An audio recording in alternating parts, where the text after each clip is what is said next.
మీ సంకల్పము విస్తారమైనటువంటిది. అందులో మేము కొంత ఎరగాలని మీరు తలంచి ఉంటున్నారు. అది తెలుసుకొనుటకై మాకున్నటువంటి అవకాశాలలో, పరిస్థితులలో కొంత నేర్చుకోవటానికి ప్రయత్నం చేస్తూ ఉన్నాం. దీన్ని సద్వినియోగం చేసుకోగలిగేటువంటి కృపను అనుగ్రహించండి. ధ్యానమంతట్లో పరిశుద్ధాత్మ యొక్క సహాయం మా అందరి పట్ల ఉంచుమని మమ్మల్ని అందరినీ మీ పాద సన్నిధిలో ఉంచుకుంటూ మీ ప్రియకుమారుడు మా ప్రభువునైనటువంటి క్రీస్తు యేసుల వారి మహిమగల పరిశుద్ధ నామమున ప్రార్థించి విన్నపించుకుంటున్నాం మా పరమ తండ్రి. ఆమేన్. ప్రభు నామాన ప్రియులైన మీ అందరికీ శుభాభివందనలు తెలియజేస్తూ ఉన్నాను. ప్రియమైనటువంటి దేవుని వారలారా, గడిచిన దినమున దేవుడు మనుషులకి కనిపిస్తాడా? మనుషులతో మాట్లాడుతాడా అనేటువంటి విషయాన్ని ప్రాథమిక పాఠ్యాంశంగా మనము తెలుసుకొని ఉంటున్నాం. నిన్నటి దినమున మనం ఎరిగినటువంటి విషయం ఏంటంటే, 2 భాగాలని ఎరిగి ఉంటున్నాం. ఒకటి, ఆదాము మొదలుకొని ఒక ఏలియా వరకు, ఆ పిమ్మట ఒక యెషయా, ఇర్మియా, యెహెజ్కేలు, అలా మలాకి వరకు వీళ్ళందరూ కూడా దేవునితో మాట్లాడినటువంటి వారుగాను, దేవుణ్ణి చూసినటువంటి వారుగాను, అక్కడ వ్రాయబడినటువంటి విధానమును గమనించినప్పుడు అలాగే అనిపిస్తుంది, అచ్చంగా అనిపిస్తుంది. కానీ యేసు ప్రభువుల వారి యొక్క బోధను మనం గమనించిన, సిలువ వేయబడినటువంటి క్రీస్తుని గురించి బోధించినటువంటి అపోస్తలుల యొక్క బోధనని మనం గమనించిన, యేసు ప్రభుల వారు తప్ప మరెవ్వరు ఏ కాలములోనైనను ఆయనను చూచి ఉండలేదు, ఆయనతో మాట్లాడి ఉండలేదు. పైగా ఎవరును మాట్లాడనేరరు అన్నాడు. రెండవది, నన్ను చూడజాలవు, చూచిన ఏ నరుడును బ్రతకడు అన్నాడు. ఈ మాటలను బట్టి ఎవరు మాట్లాడలేదు అనే విషయం స్పష్టమవుతున్నది, ఎవరు చూడలేదు అనేటువంటి విషయం స్పష్టమవుతున్నది. మరి అలాగైతే ఈ ఆదాము కానీ, నోవహు కానీ, అబ్రహాము కానీ, సమూయేలు కానీ, ఏలియా కానీ, వీరందరూ ముఖాముఖిగా మాట్లాడినట్లుగా ఉన్నది కదా. మనం వచనాలని తీసేయలేము కదా, కాదు అని అనలేం కదా. మరి ఏంటి దాని వెనకాల ఉన్నటువంటి మతలబు ఏమిటి?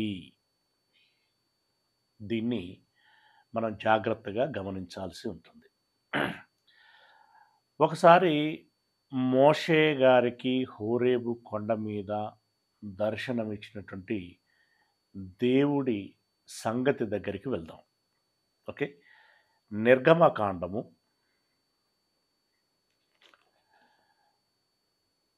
మోషే గారు వ్రాసినటువంటి పంచకాండములలోని ఒక కాండము నిర్గమకాండము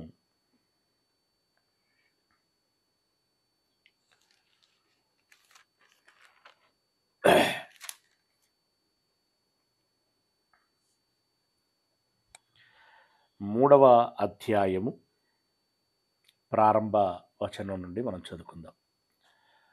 మోషే మిద్యాను యాజకుడైన యిత్రో అను తన మామ మందను మేపుచు ఆ మందను అరణ్యము అవతలకు తోలుకొని దేవుని పర్వతమైన హోరేబుకు వచ్చెను. ఒక పొద నడిమిని అగ్ని జ్వాలలో బాగా నోటీస్ చేస్తూ ఉండాలి. ఒక పొద నడిమిని అగ్ని జ్వాలలో యెహోవా దూత అతనికి ప్రత్యక్షమాయెను. అగ్ని జ్వాలల్లో మోషే గారికి ప్రత్యక్షమైంది ఎవరు? యెహోవా దూత. అతడు చూచినప్పుడు అగ్ని వలన, అంటే మోషే గారు చూచినప్పుడు అగ్ని వలన ఆ పొద మండుచుండెను, కానీ పొద కాలిపోలేదు.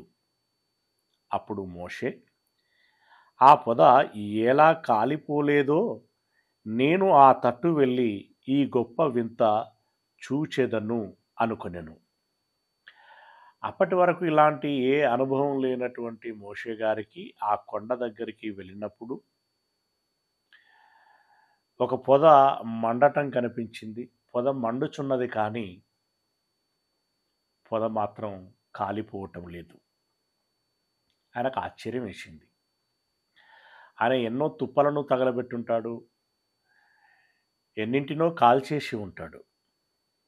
ఆయన కళ్ళ ముందే అవి కాలిపోయి మాడిపోయి బూడిదైనటువంటి సందర్భాలు కోకొల్లలుగా ఉంటాయి, ఒక గొర్రెల కాపరిగా.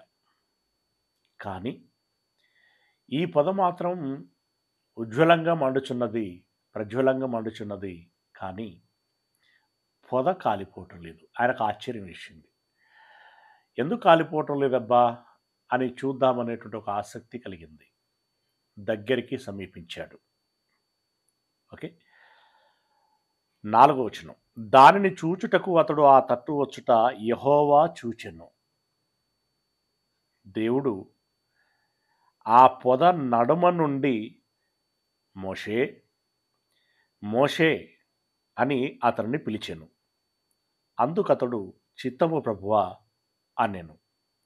అందుకు ఆయన, దగ్గరకు రావద్దు, నీ పాదముల నుండి నీ చెప్పులను విడుము, నీవు నిలిచియున్న స్థలము పరిశుద్ధ ప్రదేశము అనెను. ఇక్కడ పొద నడిమిలో ప్రత్యక్షమైందేమో దూత, యెహోవా దూత. ఇక 5వ వచనములో మనకి కనబడుచున్నది ఏంటంటే, యెహోవా చూచెను, దేవుడు ఆ పొద నడుమ నుండి మోషే మోషే అని అతనిని పిలిచెను. పొద నడుమన ఉన్నది దేవదూత, మాట్లాడింది యెహోవా. ఇంతకీ అక్కడ ఉన్నది దూతనా యెహోవానా, లేదా దూత యెహోవాలు ఇద్దరా? ఎంతమంది ఉన్నారు అక్కడ? కనిపించింది దేవదూత, మాట్లాడింది యెహోవా అన్నట్లుగా మనకు అక్కడ ఉంటున్నది. రైట్. దీనిని గురించినటువంటి వివరణ అపోస్తలుల కార్యములు 7వ అధ్యాయము, లూకా గారు రాసినటువంటి అపోస్తలులు చేసినటువంటి కార్యములు 7వ అధ్యాయము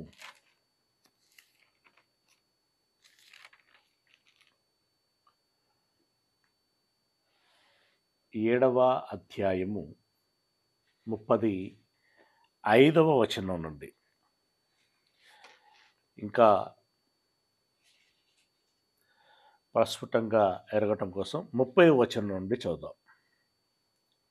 అపోస్తలుల కార్యములు 7వ అధ్యాయము 30వ వచనం నుండి. 40 ఏండ్లైన పిమ్మట సీనాయి పర్వతారణ్యమందు మోషే గారికి 40 ఏండ్లు వచ్చిన పిమ్మట, 40 ఏండ్లు అయిన పిమ్మట, అంటే ఇక్కడ మోషే గారు జన్మించిన తర్వాత 40 సంవత్సరాలు ఐగుప్తు దేశంలో ఉన్నాడు. 40వ ఏట పారిపోయి అరణ్యమునకు వచ్చాడు. ఇత్రో అనేటువంటి వ్యక్తి దగ్గర గొర్రెలను కాసుకుంటూ బ్రతికాడు. అలా అక్కడ 40 సంవత్సరాలు గడిచాయి. 40 సంవత్సరాలు ఐగుప్తు దేశంలో, 40 సంవత్సరాలు ఈ సీనాయి అరణ్యంలో గడిచింది. అంటే మొత్తం 80 సంవత్సరాలు. మోషే గారికి 80వ సంవత్సరముల 80వ ఏట, అంటే 80 సంవత్సరములు నిండిన పిమ్మట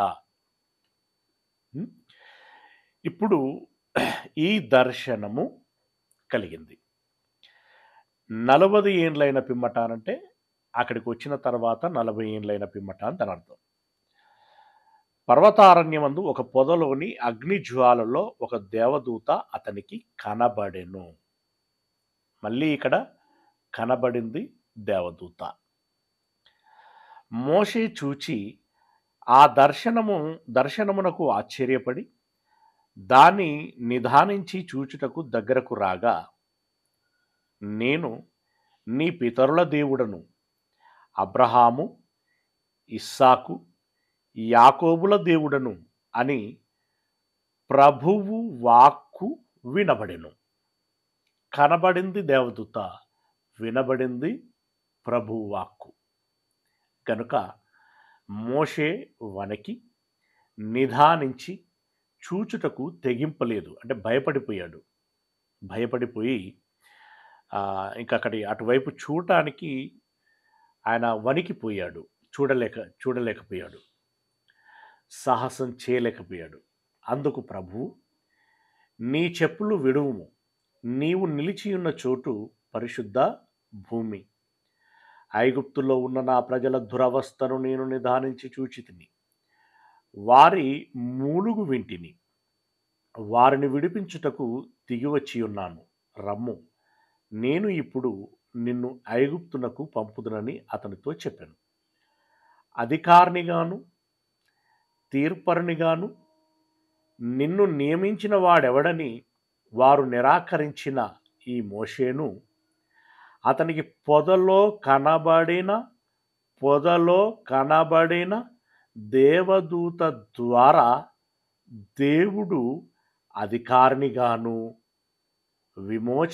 విమోచకునిగాను నియమించి పంపెను.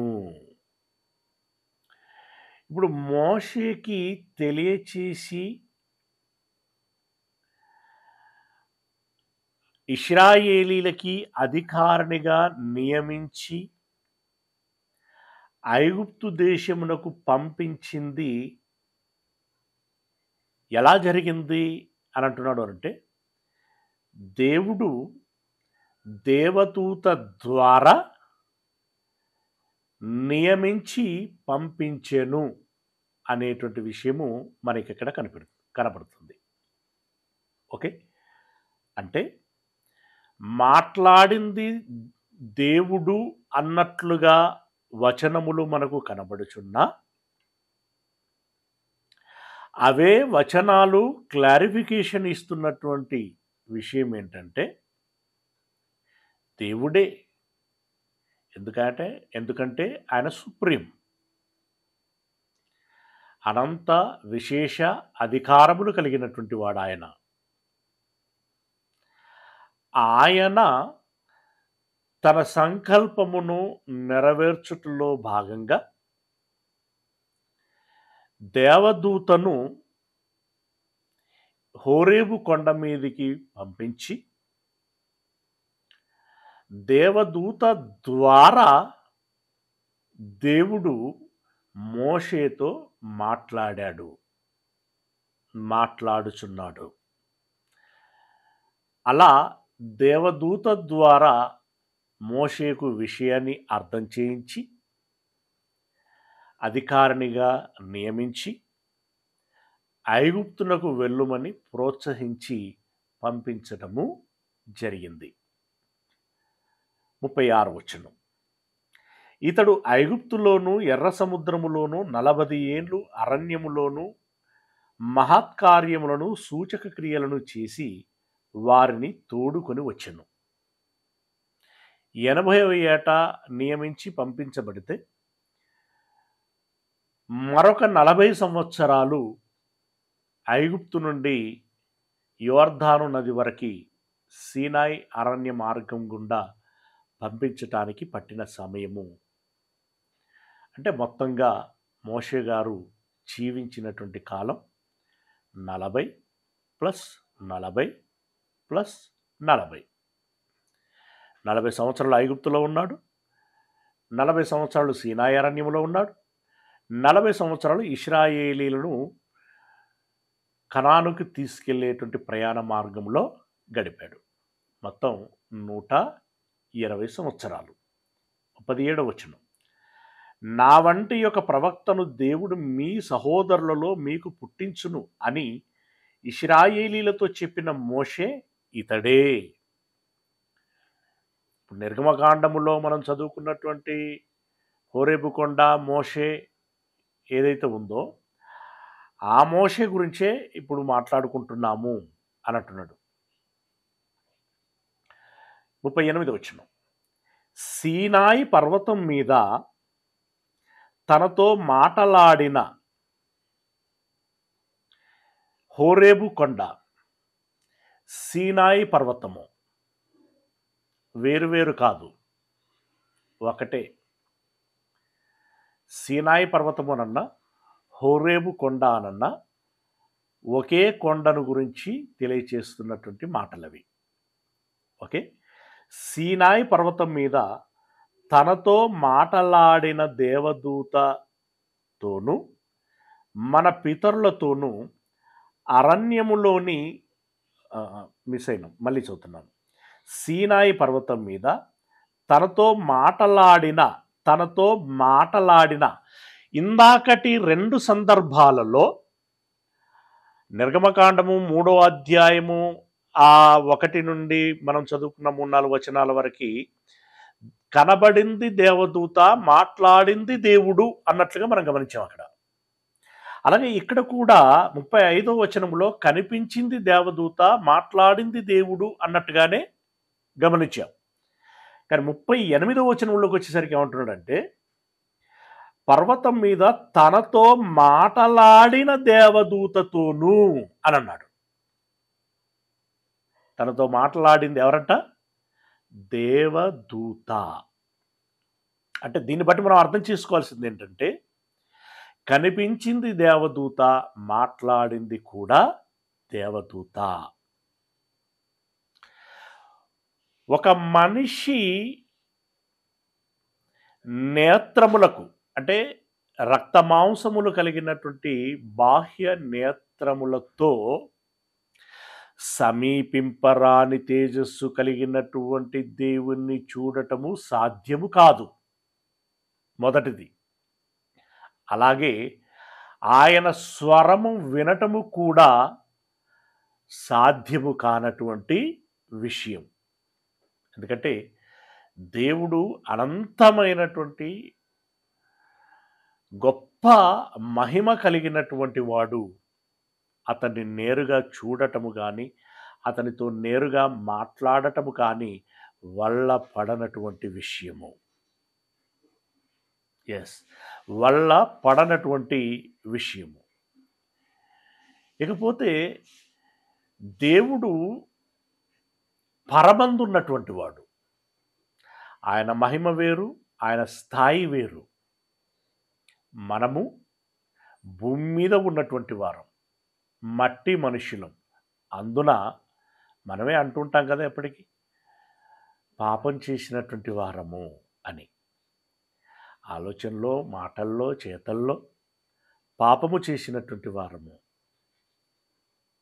పరిశుద్ధుడైనటువంటి ఆ గొప్ప దేవుడు పాపం చేసినటువంటి ఈ మనుషులతో అంత నేరుగా, ప్రత్యక్షంగా మాట్లాడవలసినటువంటి అర్హతలో మనము లేము అనేటువంటి విషయాన్ని కూడా మనం గమనించాలి. అందుకే మధ్యవర్తులనుగా, చాలా జాగ్రత్తగా గమనించాలి మాటలన్నీ. మధ్యవర్తులనుగా అంటే రాయబారులు అనుకోవచ్చు, అనుసంధానకర్తలు అని అనుకోవచ్చు. మధ్యవర్తులనుగా దేవదూతలను నియమించి, దేవదూతల ద్వారా తాను ఏదైతే చెప్పదలుచుకున్నాడో, ఏ పిలుపైతే పిలవదలుచుకున్నాడో, ఏ కార్యములైతే చేయదలుచుకున్నాడో వాటన్నిటినీ చేశాడు. దేవదూత ద్వారా ఇక్కడ సీనాయి పర్వతం మీద తనతో మాట్లాడిన దేవదూతతోనూ మన పితరులతోనూ అరణ్యములో సంఘమందు ఉండి మనకిచ్చుటకు జీవవాక్యములను తీసుకునినవాడు ఇతడే. 40 దినములు సీనాయి పర్వతం మీదకి వెళ్ళి రాతి పలకలను తెచ్చాడే, ఆ రాతి పలకలు కూడా దేవదూతతో ఇవ్వబడినటువంటివే.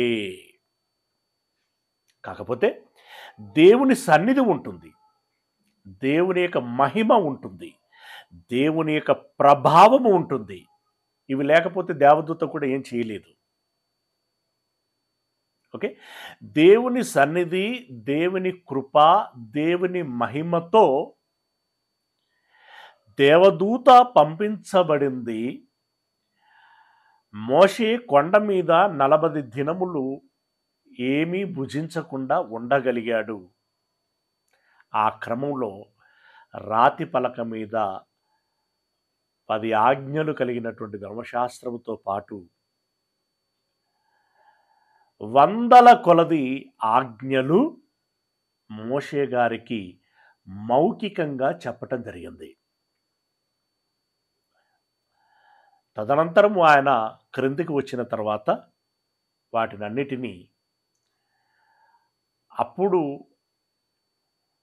అవకాశంగా ఉన్నటువంటి రాళ్ళ మీదనైతేనేమి, బెరడుల మీదనైతేనేమి, చెట్టు బెరడులు ఆకుల మీదనైతేనేమి, ఆయనకు ఏ అవకాశం ఉంటే వాటి మీద రాసి పెట్టటము జరిగింది.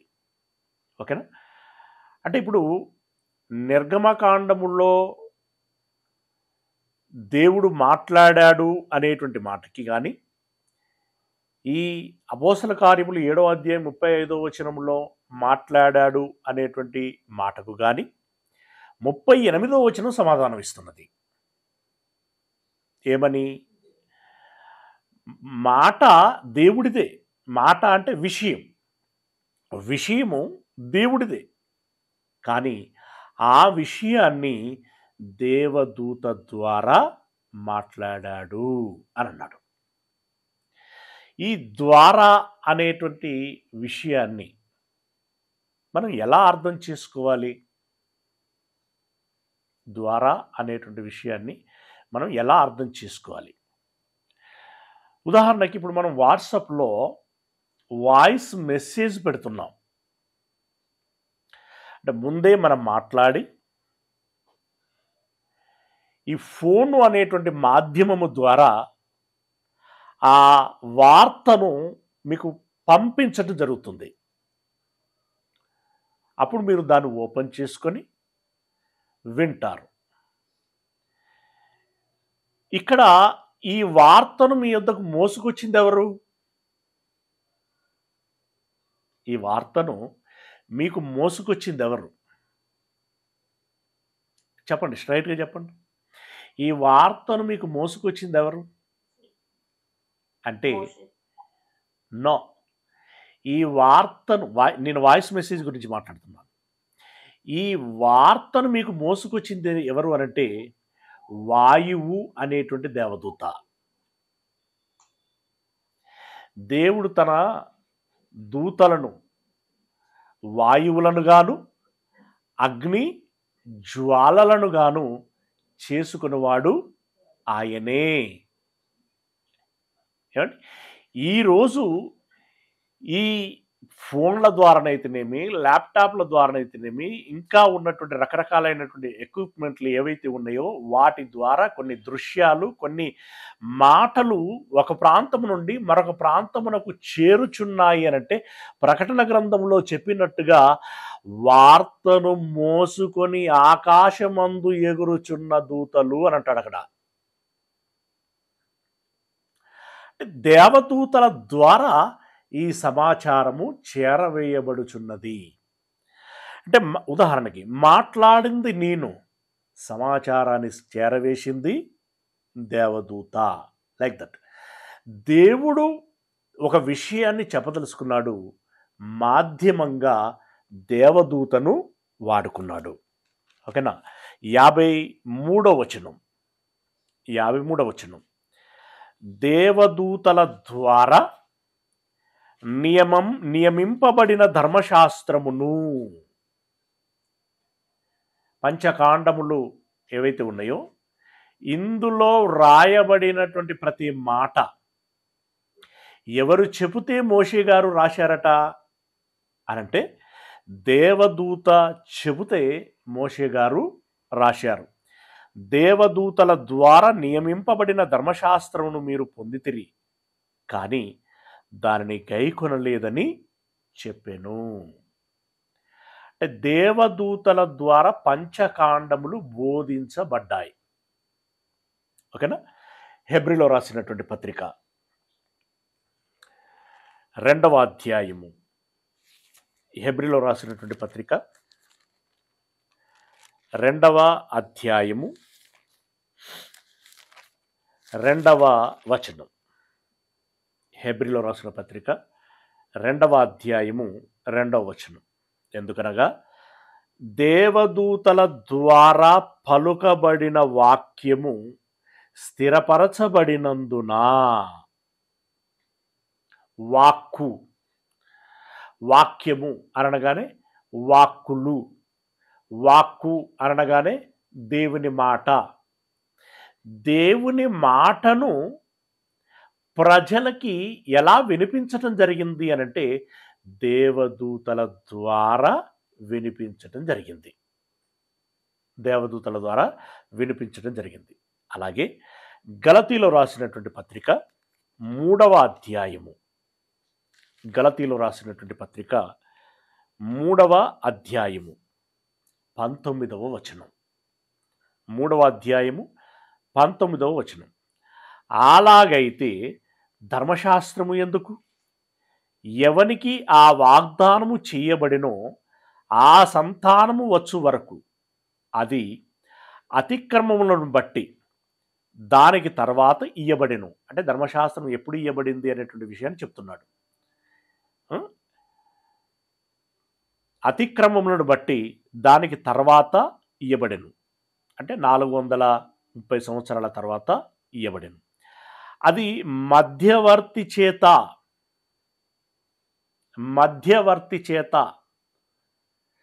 దేవదూతల ద్వారా నియమింపబడెను.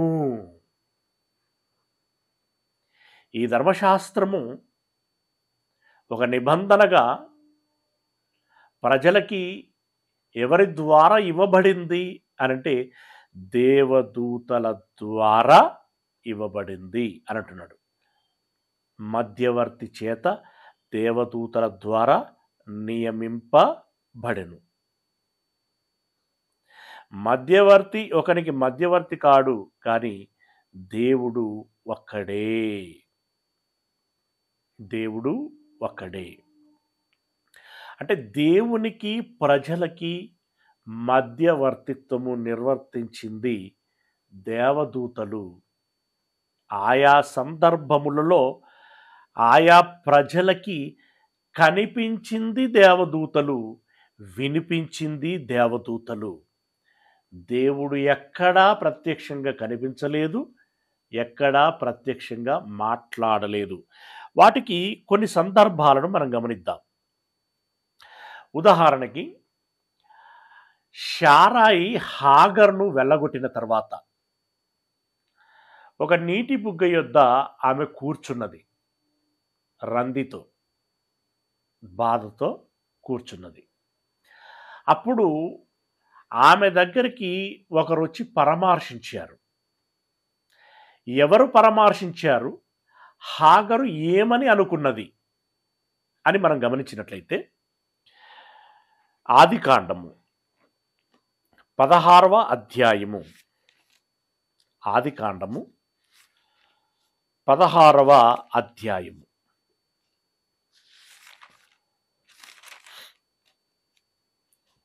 13వ వచనం. ఓకే, మీద అంతా కూడా ఎవరు మాట్లాడారు ఏంటి అని మనం గమనించినట్టయితే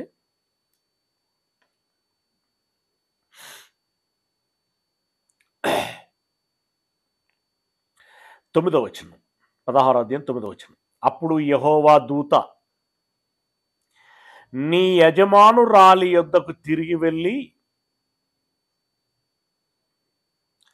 మీకు ఇంకా కూడా 7వ వచనంలో నుండి కూడా కనబడుతుంది, యెహోవా దూత అరణ్యములో నీటి బుగ్గ యొద్ద అనగా షూరు మార్గములో బుగ్గ యొద్ద ఆమెను కనుగొని, అంటే హాగరును కనుగొని, శారాయి దాసివైన హాగరు ఎక్కడి నుండి వచ్చితివి, ఎక్కడికి వెళ్ళుచున్నావని అడిగినందుకు హాగరు నా యజమానురాలైన శారాయి యొద్ద నుండి పారిపోవచ్చున్నాను అనెను.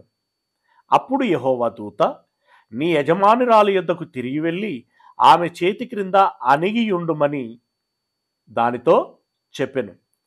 మరియు యెహోవా దూత నీ సంతానమును నిశ్చయముగా విస్తరింపచేసేదను, అది లెక్కకు వీలు లేనంత విస్తారమవునని దానితో చెప్పెను. మరియు యెహోవా దూత ఇదిగో యెహోవా నీ మొరను వినెను, నీవు గర్భవతివై ఉన్నావు, నీవు కుమారుని కని అతనికి ఇష్మాయేలు అను పేరు పెట్టుదువు. అతడు అడవి గాడిద వంటి మనుష్యుడు, అతని చెయ్యి అందరికిని, అందరి చేతులు అతనికిని విరోధముగా ఉండును. అతడు తన సహోదరులందరి ఎదుట నివసించునని దానితో చెప్పగా. ఇక్కడ జాగ్రత్తగా మనం గమనించాల్సినటువంటి విషయం ఏంటంటే, వచ్చి యెహోవా దూత అంటున్నది, శారాయి దాసివైన హాగరు ఎక్కడి నుండి వచ్చితివి అని చెప్పి విషయాన్ని ప్రారంభించింది. నేను నా యజమానురాలి యొద్ద నుండి వచ్చాను అని చెప్తే, నువ్వు ఎక్కడి నుండి అయితే వచ్చావో అక్కడికి తిరిగి వెళ్ళి అణిగియుండుము అని చెప్పింది. తర్వాత నీ సంతానము విస్తారమవుతుంది అని చెప్పింది. ఆ తదుపరి ఇష్మాయేలు అడవి గాడిద లాంటి వాడు అవుతాడు అని ఇలా ఈ 4 విషయాలు మాట్లాడటం జరిగింది. అయితే వచ్చి నువ్వెవరు అని అడిగి విషయాలు చెప్పడం జరుగుతున్నది తప్ప నేను పలానా అని దేవదూత ఎక్కడ పరిచయము చేసుకోలేదు. నన్ను దేవదూత అంటారు. దేవుడు నీతో మాట్లాడి నిన్ను పరామర్శించి నిన్ను ధైర్యపరిచి ఓదార్చి మరలా శారాయి యొద్దకి పంపించుమని నాకు చెప్పి పంపించాడు అని దేవదూత ఎక్కడ కూడా తన గురించినటువంటి ఇంట్రడ్యూస్ చేసుకోలేదు. ఓకేనా? వచ్చి నేరుగా మాట్లాడింది. అప్పటి వరకు అలాంటి ఏ అనుభవం లేనటువంటి ఒక వ్యక్తి అలాంటి పరిస్థితులలో తామెరగనటువంటి ఒక స్వరము తనతో మాట్లాడుచున్నప్పుడు ఎవరైనా కూడా అప్పుడు ఒక ఉలికిపాటుకు గురవుతారు. తేరుకొని ఇది దైవికమైనటువంటి స్వరము అని భావించటము జరుగుతుంది. ఇక్కడ హాగర్ కూడా అలాంటి అనుభవంలోనికే వెళ్ళింది. కిందికి వెళ్ళినట్లయితే ఇలా మాట్లాడిన తర్వాత అది అంటే హాగరు చూచుచున్న దేవుడవు నీవే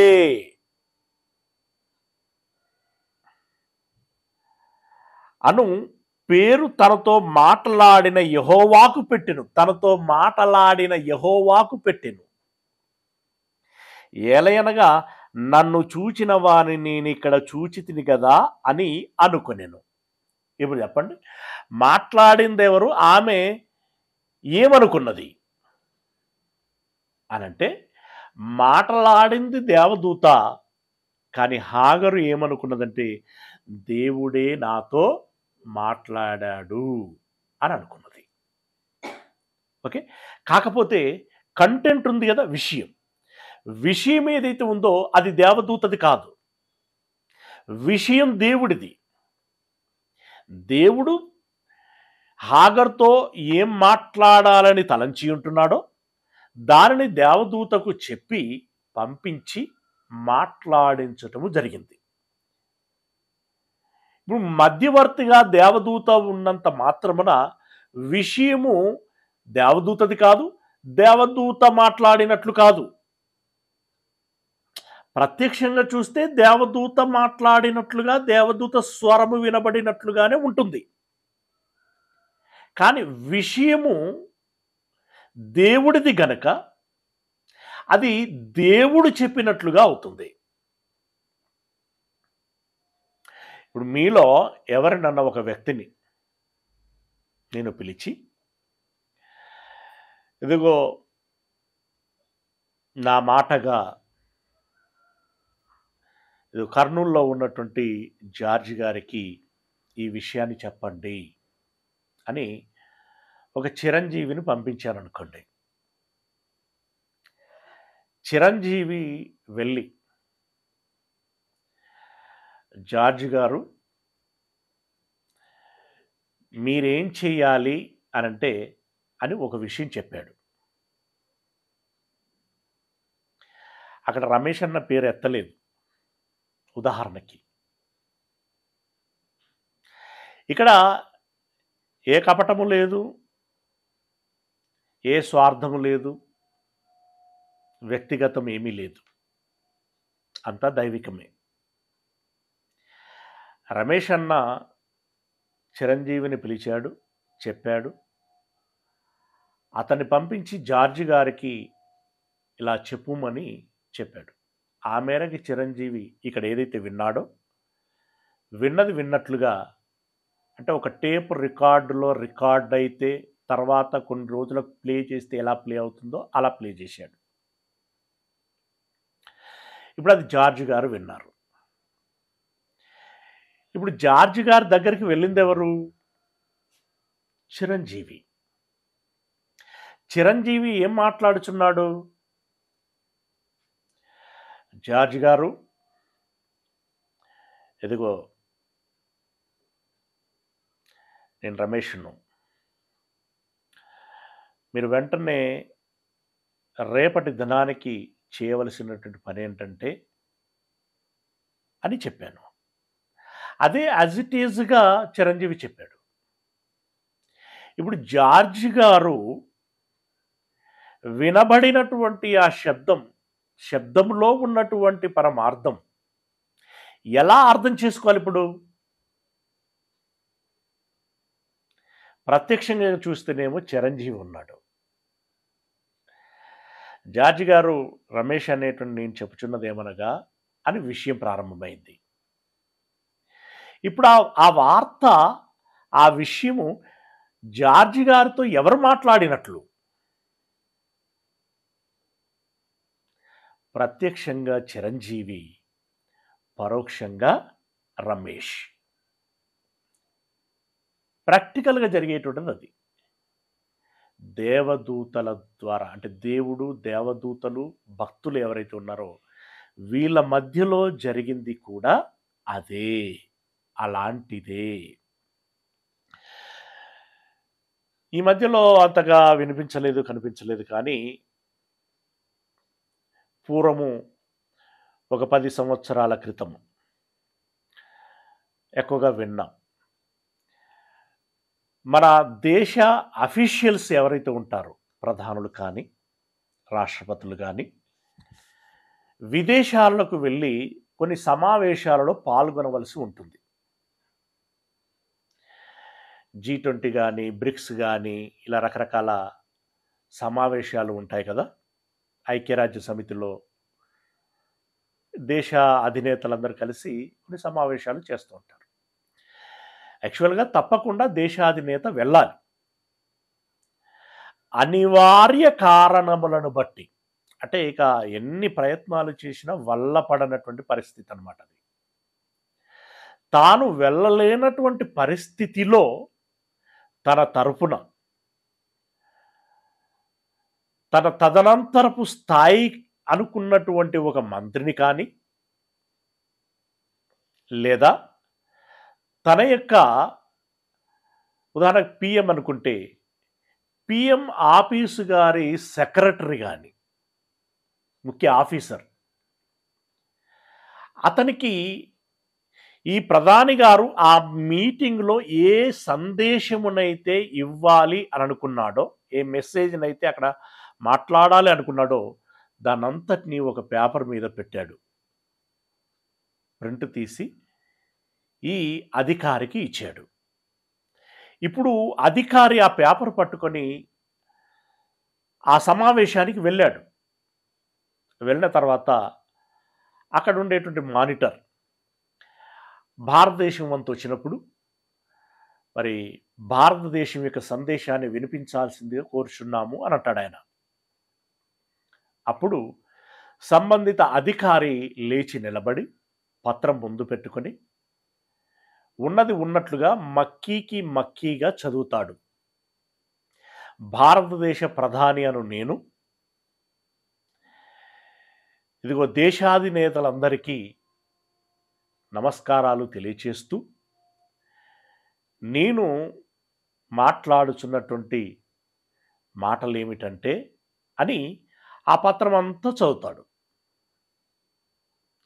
చదివి చివర్లో ఇట్లు మీ మిత్రుడు భారతదేశ ప్రధాని అని అంటాడు. ఇప్పుడు అక్కడ ఆ హాలులో వినబడినటువంటి శబ్దం ఎవరిది అనంటే, ఎవరైతే తన తరపున ఒక అఫీషియల్గా వెళ్ళాడో అతనిది, శబ్దం అతనిది. కానీ అందులో ఉన్నటువంటి విషయం ఎవరిది అంటే పంపించినటువంటి ఆ పెద్ద మనిషిది, అంటే ప్రధానో రాష్ట్రపతి సోన్సో. అలాగే దేవుడు తాను మాట్లాడదలుచుకున్నటువంటి విషయం, చెప్పదలుచుకున్నటువంటి విషయం, చేయదలుచుకున్నటువంటి కార్యం దేవదూతలకి తెలియచేసి దేవదూతల ద్వారా ఆ సందేశాన్ని ఇస్తున్నాడు, ఆ పనులను చేయిస్తున్నాడు. ఇక్కడ హాగర్ దగ్గర కూడా అదే జరిగింది. దేవదూత తాను పరిచయం చేసుకోవాల. ఇప్పుడు సెక్రటరీ కూడా నేను ఫలానా అని అక్కడ మాట్లాడు పత్రం చదివేటప్పుడు, రైట్? అలా దేవదూత తనను గురించి పరిచయం చేసుకునకుండా నేరుగా దేవుడు అన్నట్లుగానే మాట్లాడటం మూలంగా హాగరు ఏమని భావించింది అంటే దేవదూత అని దేవుడు అని భావించింది. ఓకేనా? అలాగే మరొక సందర్భం మనకి కనపడుతుంది. న్యాయాధిపతులు 13వ అధ్యాయము 22వ వచనం. ఇది మానోహ సందర్భం. న్యాయాధిపతులు 13వ అధ్యాయము 22వ వచనం. వీరికి సంతానము ఇవ్వదలుచుకున్నటువంటి సందర్భంలో జరిగినటువంటి సంఘటన. చాలా విషయము ఇదంతా ఉంటుంది. చివర్లో ఒక విషయం మనకు కనబడుతుంది. 22వ వచనం. మానోహ మాట్లాడుతున్నాడు. ఆయన యెహోవా దూత అని మానోహ తెలుసుకొని, ఏమని తెలుసుకున్నాడట? యెహోవా దూత అనే తెలుసుకున్నాడట. తెలుసుకొని మనము దేవుణ్ణి చూచితిమి గనుక, ఎవరిని చూసింది ఎవరిని? భావిస్తున్నదేమని?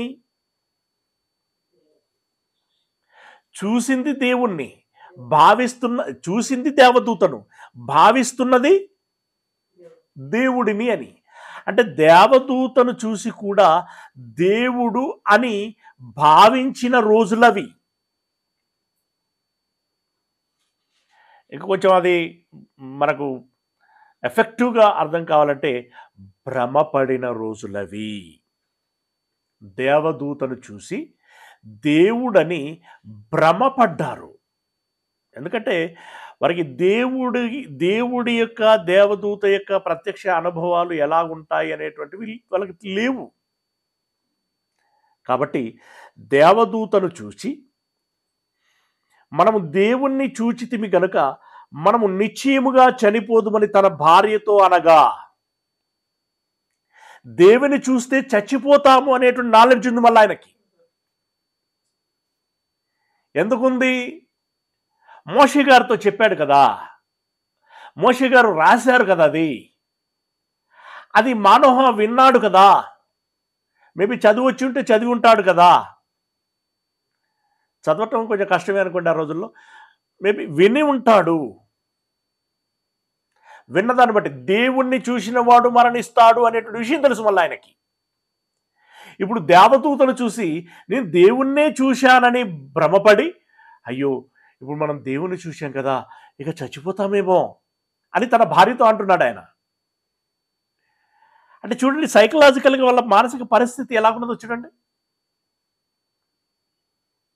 అది ప్రాక్టికల్గా జరిగినటువంటి పరిస్థితులు ఆ రోజుల్లో అలాగున ఉన్నవి. అంతెందుకండి, యోహాను గారు, అపోస్తలుడైనటువంటి యోహాను గారు ఏమైనా చిన్న వ్యక్తి అండి?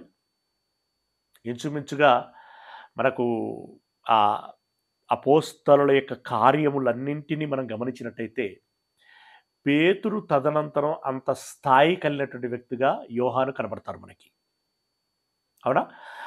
అలాంటి యోహానుతో దేవదూత చాలాసార్లు కలుసుకొని మాట్లాడటం జరిగింది. అలా మాట్లాడినటువంటి సందర్భంలో యోహాను గారు ఏం చేశారు, అప్పుడు దేవదూత ఏమని చెప్పింది అని చూసినట్టయితే ప్రకటన గ్రంథం 19వ అధ్యాయము, ప్రకటన గ్రంథము 19వ అధ్యాయం 10వ వచనం. ప్రకటన గ్రంథం 19వ అధ్యాయము 10వ వచనం. చాలా సంభాషణలు జరుగుతున్నాయి ఇప్పటి వరకు. ఆ సంభాషణల మధ్యలో 10వ వచనం, అందుకు నేను, అంటే ఈ పుస్తకం, ఈ ప్రకటన గ్రంథము అనేటువంటి గ్రంథాన్ని రాసినటువంటి యోహాను గారు, అందుకు నేను అతనికి నమస్కారము చేయుటకై, అంటే దేవదూతకు నమస్కారము చేయుటకై అతని పాదముల ఎదుట సాగిలపడగా, దేవదూత, వద్దు సుమి, నేను నీతోనూ యేసును గూర్చిన సాక్ష్యము చెప్పు నీ సహోదరులతోనూ సహదాసుడను. అంటే మీరు దేవునికి ఎలాగూ పరిచారకులో నేను కూడా ఒక పరిచారకుడనే గనుక మీరు నాకు సాష్టాంగపడకూడదు. వద్దు సుమి, నేను సహదాసుడను, దేవునికే నమస్కారము చేయుము. యేసును గూర్చిన సాక్ష్యం ప్రవచనాసారమని నాతో చెప్పెను. నాకు నమస్కారం చేయకు, దేవునికే నమస్కారము చేయుము అని ఈ దేవదూత చెప్పింది. ఇప్పుడు యోహాను గారు దేవదూతకి ఎందుకు సాష్టాంగపడి ఉంటాడు, ఏమని సాష్టాంగపడి ఉంటాడు, ఇది మనం గమనించాల్సినటువంటి విషయం. అలాగే 22వ అధ్యాయము 8వ వచనం, 22వ అధ్యాయము 8వ వచనం, యోహానను నేను ఈ సంగతులను వినిన వాడను, చూచిన వాడను. నేను విని చూచినప్పుడు వాటిని నాకు చూపుచున్న దూత పాదముల ఎదుట నమస్కారం చేయుటకు సాగిలపడగా, అతడు, వత్సుమి, నేను నీతోనూ ప్రవక్తలైన నీ సహోదరులతోనూ ఈ గ్రంథమందున్న వాక్యములను గైకొను వారితోనూ సహదాసుడను, దేవునికే నమస్కారము చేయుము అని అన్నాడు. ఎందుకు జరిగింది ఇలా? ఎందుకు జరిగింది ఇలా? ఓకేనా? ఇది మనసులో పెట్టుకోండి. ఇక మరొక సందర్భంలో, ఇప్పుడు మానోహ అక్కడ భుజించి వెళ్ళుము అని అన్నాడు. గిద్యోను కూడా అక్కడ నేను బలి అర్పిస్తాను, మీరు భుజించి వెళ్ళండి అని చెప్పడం జరిగింది. ఇలా చాలామంది భక్తులు చాలాసార్లు దేవుడికి ఆతిథ్యం ఇవ్వటానికి ప్రయత్నం చేశారు. అందులో అబ్రహాము కూడా ఉన్నాడు. రైట్.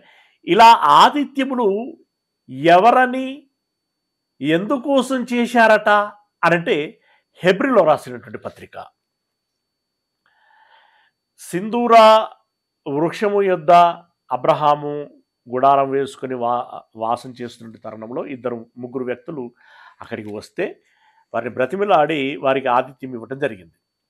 అలాంటి సందర్భాలను దృష్టిలో పెట్టుకొని 13వ అధ్యాయము, హెబ్రీలో రాసిన పత్రిక 13వ అధ్యాయము 1వ వచనంలో నుండి, సహోదర ప్రేమ నిలవరముగా ఉండనీయుడి, ఆతిథ్యము చేయ మరవకుడి, దానివలన కొందరు ఎరుగకయ్యే దేవదూతలకు ఆతిథ్యము చేసిరి. ఎరుగకయ్యే దేవదూతలకు ఆతిథ్యము చేసిరి అంటే ఏమి ఎరగక? దేవదూతలు అని ఎరగక దేవుడు అని భావించి వీరు ఆతిథ్యము ఇవ్వటము జరిగింది. అంటే ఇలాంటి సందర్భాలు మనకు కోకొల్లలుగా బైబిల్లో కనపడతాయి. రైట్. దీన్ని బట్టి వారు దేవదూతలు కనిపించినప్పుడు, దేవదూతలు మాట్లాడినప్పుడు దేవుడే కనిపించాడు, దేవుడే మాట్లాడాడు అని భ్రమపడ్డారు, భావించారు. ఓకేనా? రైట్. ఇది ఇక్కడ మనం అర్థం చేసుకోవాల్సినటువంటి విషయం. ఇక వేగంగా సమయం ముగింపులోనికి వచ్చింది కనుక ఓకే, ఇప్పుడు మనకు విషయం అంతా తేటగా స్పష్టమవుతున్నది. దేవుడు దేవదూతల ద్వారా తాను చెప్పదలుచుకున్నటువంటి విషయాలన్నీ చెబుతూ వచ్చాడు. అవన్నీ కూడా కళల రూపంలో వచ్చాయి, దర్శనముల రూపంలో వచ్చాయి, ప్రత్యక్షత విధానంలో వచ్చాయి. 3 రకాలుగా నేను ప్రారంభంలో బైబిల్ మరి ఏ రకంగా అది రాయబడింది అనేటువంటి విధానంలో ఆ సందర్భంలో చెప్పటం జరిగింది. ఓకే. ఈ ప్రత్యక్షత, దర్శనము, కళలు ఇవన్నీ ఆ రోజు వచ్చి భక్తులకు సమాచారం తెలియచేయబడింది. పోనీ దేవదూతే కావచ్చు, ఆ దర్శనము, ఆ కళ, ఆ ప్రత్యక్షత వారికి వచ్చినట్లు, అంటే ఒక యోహానుకు వచ్చినట్లు, ఒక మోషేకు వచ్చినట్లు, మిగతా భక్తులకు వచ్చినట్లు ఈరోజు దైవజనుడిగా ఉన్నటువంటి నాకు కూడా రావచ్చు కదా, నాతో కూడా మాట్లాడవచ్చు కదా. గనుకనే నాతో మాట్లాడాడని చెప్తున్నాను అని వీళ్ళు అనటానికి అవకాశం ఉంటుంది. కానీ జాగ్రత్తగా మనం గమనించినట్టయితే మార్కులో ఏం రాయబడి ఉంటుంది అనంటే, వాక్యము స్థిరపరచబడులాగున వీరికి అద్భుత క్రియలు, సూచక్రియలు అంటే వరములు ఇవ్వటం జరిగింది అని అంటాడు. అదే హెబ్రీ పత్రిక 2వ అధ్యాయంలో, ఇది నేను ఇందాక చెప్పిన మాట ఏమో మార్క్స్ వార్తలో చివరి మాట అది. ఓకే, చివరి అధ్యాయం చివరి మాట అది. ఇక ఈ హెబ్రీ 2:2లో చెప్పినటువంటి మాట ఏంటి అనంటే, దేవదూతల ద్వారా పలకబడినటువంటి వాక్యము స్థిరపరచబడెను, లేదంటే దృఢపరచబడెను అని అంటాడు అక్కడ. అంటే ధృవీకరించబడింది అని, అంటే పూర్తయింది అని చెప్తున్నాడు. పూర్తి అయింది అన్నటువంటి మాటను బట్టి మనం అర్థం చేసుకోవాల్సిన విషయం ఏంటంటే, ఇక మాట్లాడాల్సింది ఏమీ లేదు. మాట్లాడవలసింది ఏమీ లేదు అన్నప్పుడు కనబడాల్సినటువంటి అవసరత కూడా లేదు. మరి ఇప్పుడు ఎలా? వాళ్ళకు మాట్లాడితే తెలిసేది కదా వాక్యం, విషయము, జ్ఞానము. మరి మాకెలా తెలిసేది అనంటే, పౌలు గారు చెప్తున్నటువంటి మాట ఎఫెసీలో రాసినటువంటి పత్రిక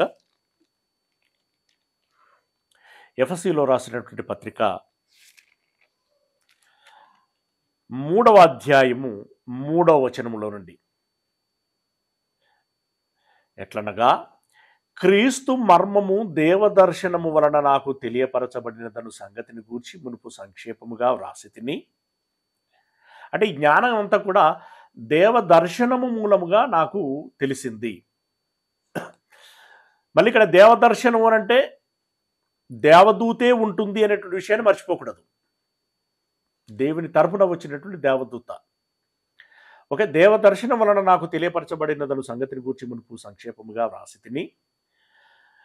మరి ఆ విషయం మీకు ఇప్పుడు ఎలా తెలియాలి అనంటే, మీరు దానిని చదివిన ఎడల దానిని బట్టి ఆ క్రీస్తు మర్మమును గూర్చి నాకు కలిగిన జ్ఞానము గ్రహించుకొనగలరు. నాకు కలిగినటువంటి జ్ఞానాన్ని మీరు గ్రహించుకొనగలరు అని క్రింద ఇంక అనేక విషయాలు చెప్పాడు. మీకు ఇదివరకటి పాఠాలలో చెప్పాను. ఇక జ్ఞానమంతా కూడా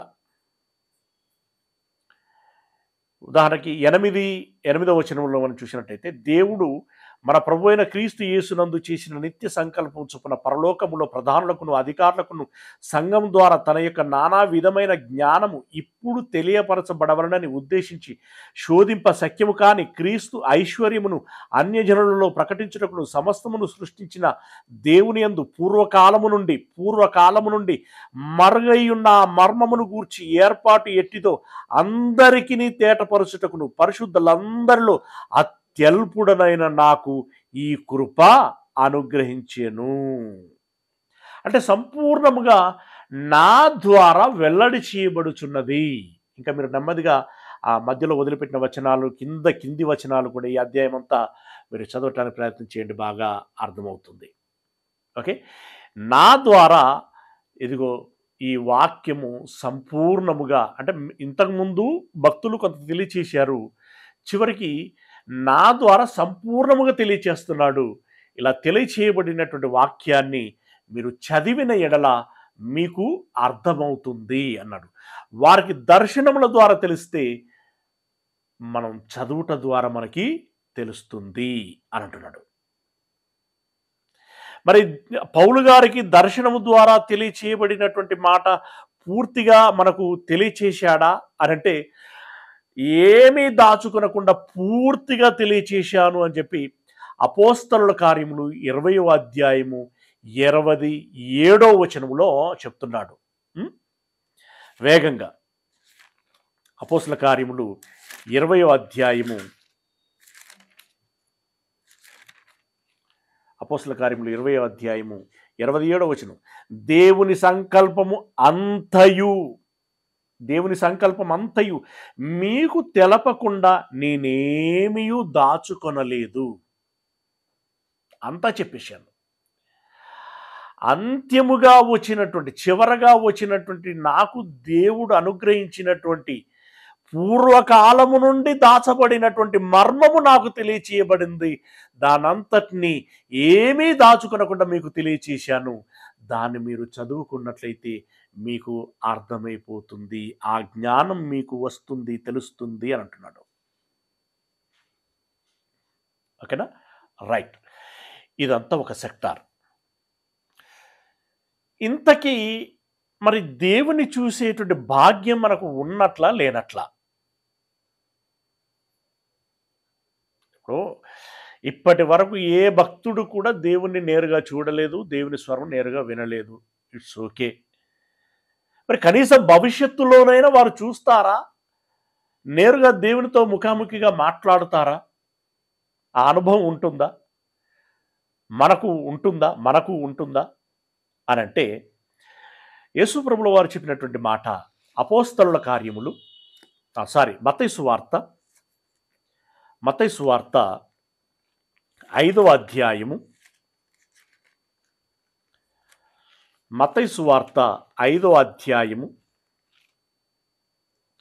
8వ వచనం, హృదయ శుద్ధి గల వారు ధన్యులు, వారు దేవుణ్ణి చూచెదరు అని అన్నాడు. చూడగలరట, కానీ ఎవరు చూడగలరట? హృదయ శుద్ధి కలిగినటువంటి వాడు, అంటే పరిశుద్ధులు చూడగలరు అని అంటున్నాడు. ఎప్పుడు ఎప్పుడు అనంటే యోబు గ్రంథం 19వ అధ్యాయం, యోబు గ్రంథము 19వ అధ్యాయము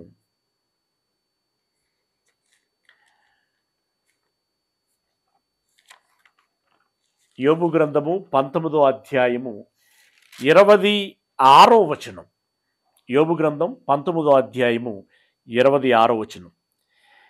ఈలాగు నా చర్మము చీకిపోయిన తర్వాత, యోబు గారు మాట్లాడుతున్నటువంటి మాట, నా చర్మము చీకిపోయిన తర్వాత అంటే నా చర్మము, నా శరీరము మట్టిలో కలిసిపోయిన తర్వాత అని దాని అర్థం. ఇంకా సూక్ష్మంగా మాట్లాడితే నేను నా శరీరమును విడిచిపెట్టిన తర్వాత అని దాని అర్థం.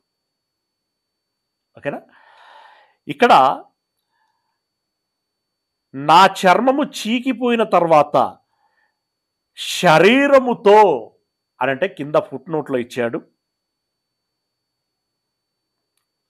నెంబర్ 2, శరీరము లేనివాడనై, శరీరము లేనివాడనై, నా చర్మము చీకిపోయిన తర్వాత శరీరము లేనివాడనై నేను దేవుణ్ణి చూచెదను అని అంటున్నాడు. అంటే ఎప్పుడు చూస్తాం మనం దేవుణ్ణి అనంటే మనము మన దేహములను విడిచిపెట్టిన తర్వాత, యేసు ప్రభుల వారు తిరిగి వచ్చిన తర్వాత, మహిమగల దేహములతో తిరిగి లేచిన తర్వాత,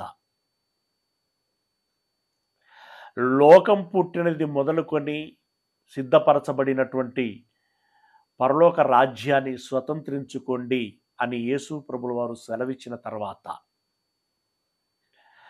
పరలోకమునకు ఆరోహణమై వెళ్ళిపోయిన తర్వాత,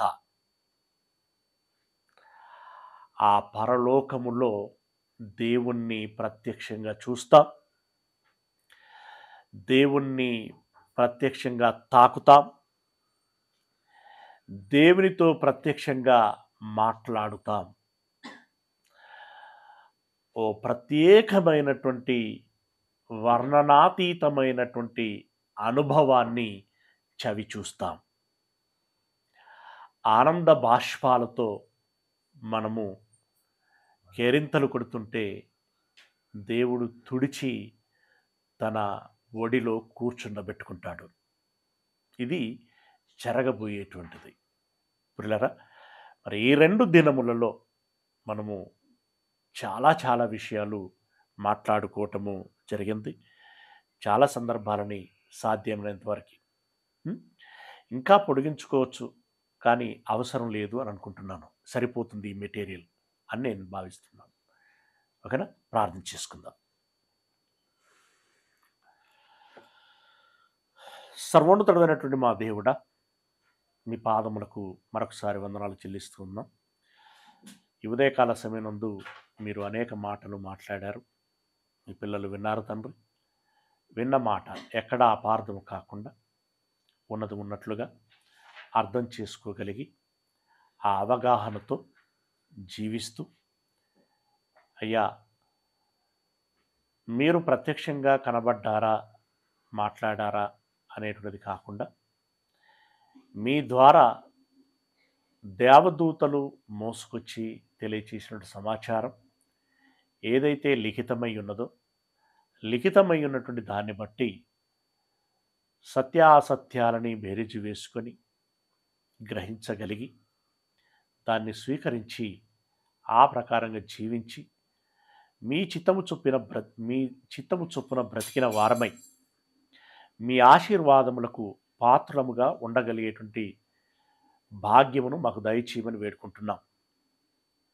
ఈ మాటలు విన్నటువంటి మీ పిల్లలందరినీ పేరు పేరున దీవించండి, ఆశీర్వదించండి, ఆయురారోగ్యములు దయచేయండి. వారి కుటుంబాలను మీరు జ్ఞాపకం చేసుకోండి. వారికి తగినటువంటి క్షేమములను మీరు అనుగ్రహించమని వేడుకుంటున్నాం.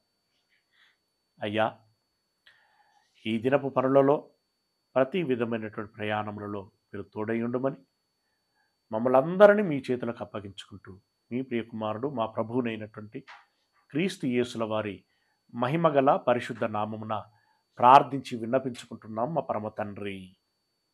ఆమేన్. మన కన్న తండ్రి అయినటువంటి దేవుని ప్రేమ, ప్రభు అయినటువంటి యేసుక్రీస్తు వారి యొక్క కృపారక్షణ, పరిశుద్ధాత్మిక అన్యోన్య సహవాసము, సహాయం ఈ మాటలు విన్నటువంటి మనందరికీ విన్న మాటల ద్వారా ఏ విషయమైతే దేవుడు నాకు తెలియచేస్తున్నాడో ఆ విషయాన్ని అనుసరించి నేను బ్రతికి దేవుని మెప్పును పొందుకోవాలనే ప్రయత్నం చేసేటువంటి ప్రతి బిడ్డకి తన ప్రయత్నం అంతటిలో ఎల్లకాలము తోడైయుండును గాక. ఆమెన్.